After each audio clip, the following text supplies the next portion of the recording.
Cradle, Icicle, Frostshade. The ice floes groaned a lullaby beneath my boots. Here, in the glacial embrace, time held little meaning. I am Cradle Frostshade, though most call me Icicle. My days were measured not in sunrises, but in the slow creep of frost across the obsidian cliffs. I commanded the cold, and the cold obeyed. This solitude, this power, it was enough. A submerged symphony played within me, a quiet resonance of ice and wind. My fortress, carved from a living glacier, was a testament to that power, a place of perfect, chilling peace. I would spend hours simply listening to the ice, feeling its ancient song flow through me. But peace is a fragile thing. A restlessness began to stir within me, a discord in my symphony. The ice song felt incomplete. Legends spoke of the sunstone, a relic radiating warmth, said to be hidden within the volcanic peaks of Mount Cinder. It was anathema to my nature, a source of heat in a world of ice. Yet I found myself craving its opposite, a desire to understand warmth, to complete the symphony. Power wasn't enough. I needed balance. I needed to feel the contrast. Mount Cinder was a scar upon the world, a furious, belching wound of fire and ash. The air tasted of sulfur, and the heat pressed upon me like a physical weight. This wasn't the crisp, clean cold I commanded. It was chaotic, unpredictable, and alive.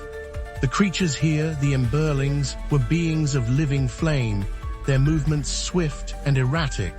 They regarded me with suspicion, their fiery eyes burning into my soul. I, a master of ice, felt vulnerable. This was a place where my power meant little, a world turned upside down.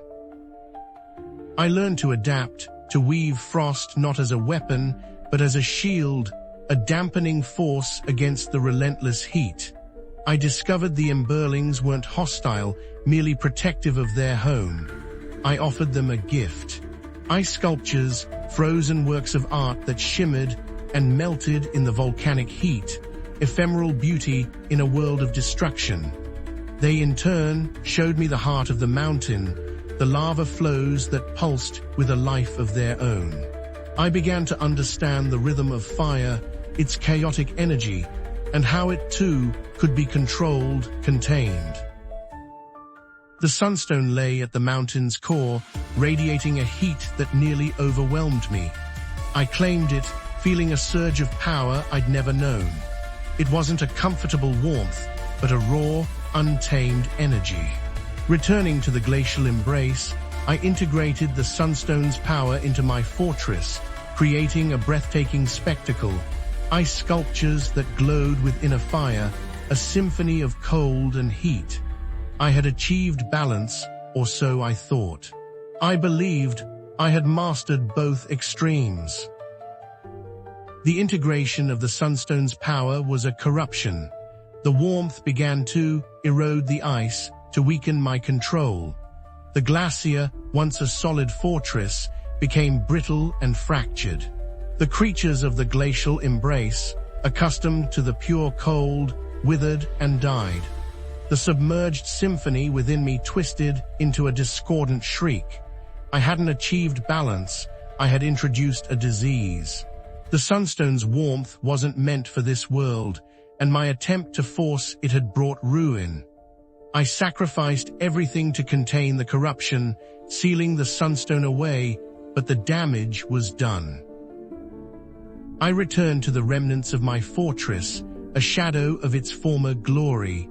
The ice floes groaned a mournful song, a lament for what was lost.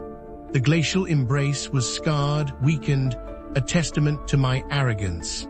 I stood amidst the ruins, a king without a kingdom, the weight of my failure crushing me. The silence was deafening, broken only by the dripping of melting ice. It was a familiar solitude, but now it was filled with regret. I no longer seek to command the cold, but to understand it. I spend my days not building fortresses, but repairing the damage I've caused, coaxing life back into the frozen wastes.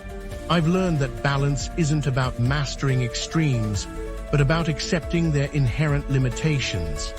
The submerged symphony within me is quieter now, more somber, but it is also wiser. I am still Icicle, but I am no longer the Frostshade who sought to conquer the world. I am a guardian, a healer, forever bound to the glacial embrace, forever marked by the fire I tried to contain.